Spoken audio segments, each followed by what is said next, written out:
Dan pemirsa, untuk membahas terkait dengan pergerakan market di hari ini sudah bergabung bersama kami sore hari ini Bapak Dimas Pratama, Technical Analyst Provindo Sekuritas. Selamat sore Pak Dimas. Halo, sore Mas. Ya, apa kabar Pak Dimas?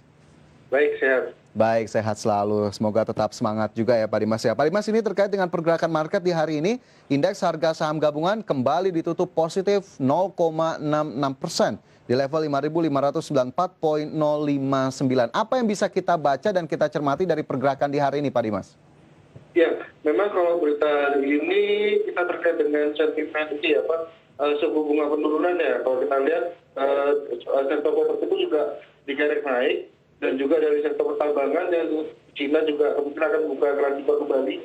Nah, ini buat IHSG tadi sempat hampir itu 5.600. Nah, memang kedepannya kita masih ada spekulasi sedikit.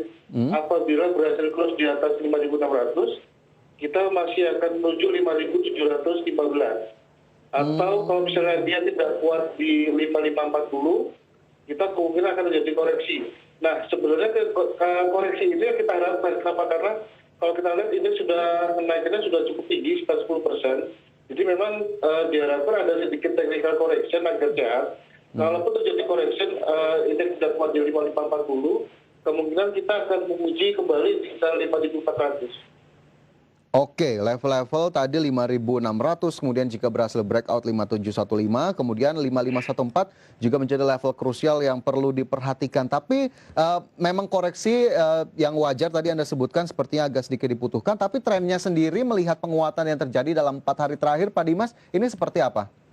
Ya, trennya sebenarnya kalau dari bulan November ini kita strong bullish ya. Apalagi posisi terakhir kemarin di hari tanggal 17 itu hari Selasa, kita breakout triangle. Jadi indikasinya memang akan menuju 5.715. Tetapi perlu diperhatikan, tadi nampaknya level 56 masih akan jadi testing dulu ya.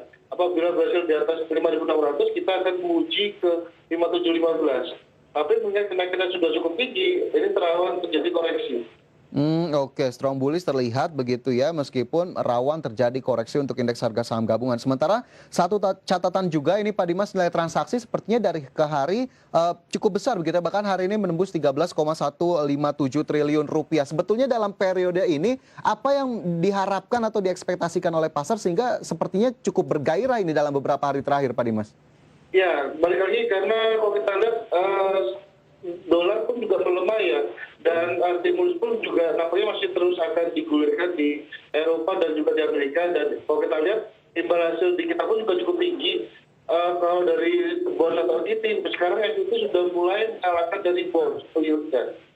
Nah, sekarang memang market lagi tertuju untuk bullish yang ke depan ya, dan investor pun sudah mulai kembali masuk ke Indonesia, terutama investor asing, terbukti dengan beberapa hari ini terakhir melakukan daya cukup besar. Dan kedepannya memang kita arahnya masih tetap akan bullish. Oke, kedepannya masih tetap akan bullish, diwarnai oleh guyuran investor asing yang memang cukup besar, meskipun hari ini memang tidak terlalu tinggi seperti hari kemarin. Pak Dimas, ini saya masih ada beberapa pertanyaan, tapi ini ternyata sudah ada pemirsa yang bergabung melalui line telepon ini Pak Dimas, kita jawab terlebih dahulu begitu ya Pak. Halo, Ya, selamat sore. Dengan siapa di mana? Sore, dari Janti, Cengkareng. Ibu Janti di Cengkareng. Silakan Ibu Janti, apa yang ingin ditanyakan? Iya, Pak, saya belum ambil posisi, mau masuk di BSDE dan Inco. Oke, BSDE dan Inco. Belum punya posisi ya Bu ya? Belum. View-nya untuk seperti apa Bu? Jangka pendek kah? Jangka menengah? Bagusnya gimana? Oke, bagusnya seperti apa begitu yang disarankan ya? Iya. Oke, baik Ibu Janti di Cengkareng, BSD dan juga Inco. Nanti kita coba ulas bersama dengan Pak Dimas. Pak Dimas, saya lanjutkan kembali begitu ya pertanyaan terkait dengan pergerakan market di hari ini. Kita lihat tadi ada satu sentimen yang juga sudah Anda sebutkan. Bank Indonesia memutuskan untuk menurunkan suku bunga 25 basis points ke 3,75%. Selain indeksnya sendiri yang cukup positif, adakah kemudian pergerakan sektoral yang juga cukup signifikan dari hari ini, terutama ada sentimen tadi penurunan suku bunga Pak Dimas?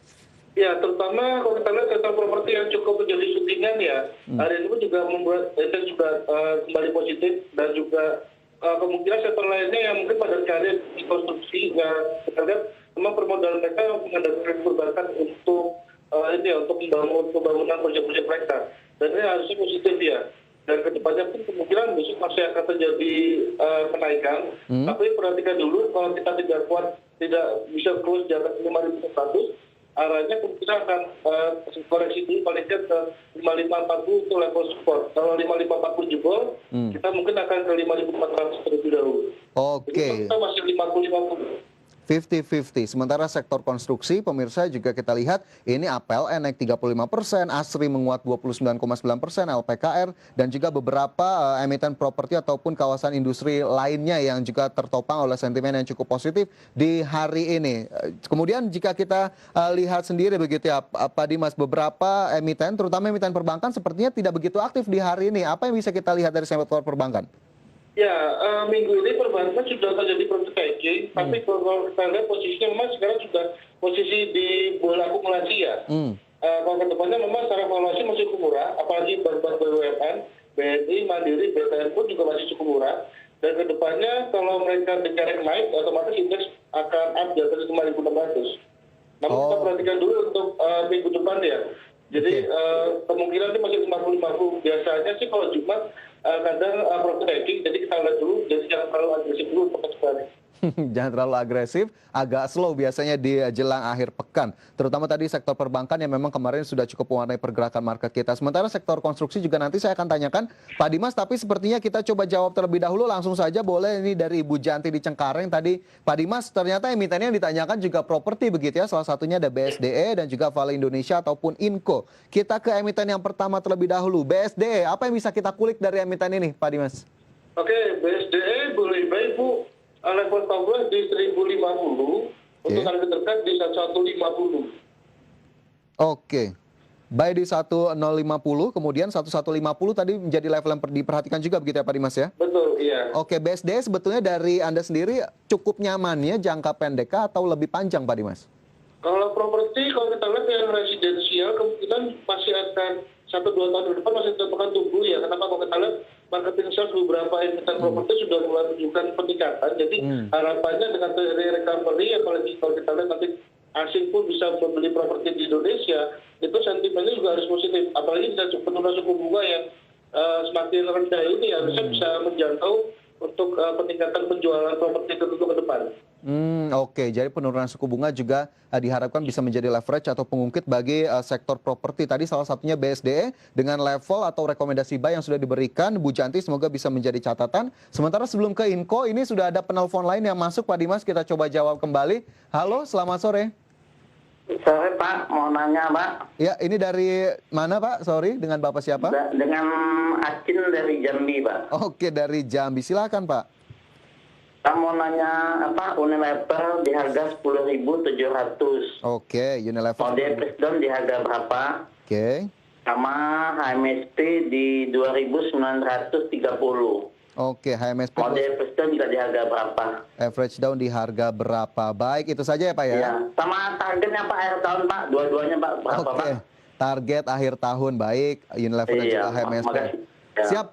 Sama-sama Pak sudah bergabung bersama kami sore hari ini. Baik, Pak Dimas, sebelum kita ke pertanyaan tadi, kita ke emiten satu lagi yang ditanyakan oleh Ibu Janti. Tadi ada Inco atau Vale Indonesia. Ini juga menjadi salah satu saham yang kita ulas juga di hari ini, di mana pergerakan saham Vale Indonesia hari ini memang tidak begitu atraktif, hanya naiknya tipis saja di bawah 1%.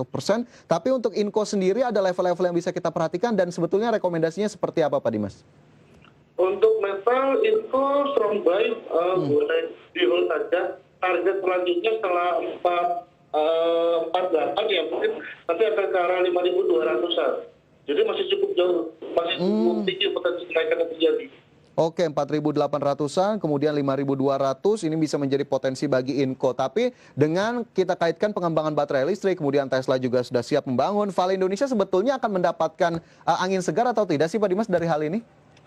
Seharusnya positifnya, karena komponen nikel ini yang dibutuhkan untuk baterai ini ke depannya pun juga harusnya konsumsi juga besar, kebutuhannya juga besar, dan apalagi kita penghasil nikel yang besar ya untuk baterai.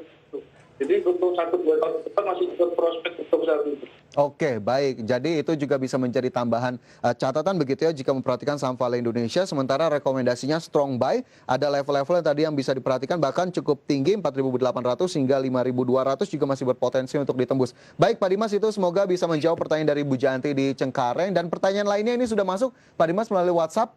Kita akan coba jawab juga, tapi nanti usai jeda. Pemirsa jangan beranjak dari tempat Anda. IDX second session closing akan segera kembali.